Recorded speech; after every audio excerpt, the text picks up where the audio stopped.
নমস্কাৰ। আজি আপোনালোকক আমি মাকৈ খেতিৰ বিষয়ে ক'ম আৰু এজন আদৰ্শমান খেতিয়ক।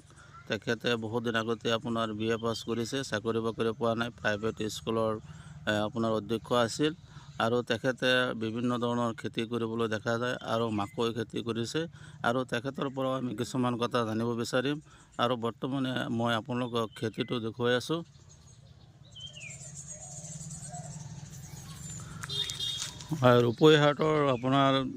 ৰূপৈহাটৰ মাগুৰমাৰীৰ আপোনাৰ কাছকাটি হয়। কাছকাটি এজন আদৰ্শমান খেতিয়ক আছে, তেখেতৰ নাম হ'ল ইছমাইল হুছেইন আৰু তেখেতে মাকৈ খেতি কৰিছে আৰু মাকৈ খেতি কৰাৰ বিশেষত্বটো আমি জানিব বিচাৰিম আৰু আমাৰ অসমতো যে মাকৈ খেতি হয় তাৰে এটা প্ৰমাণ।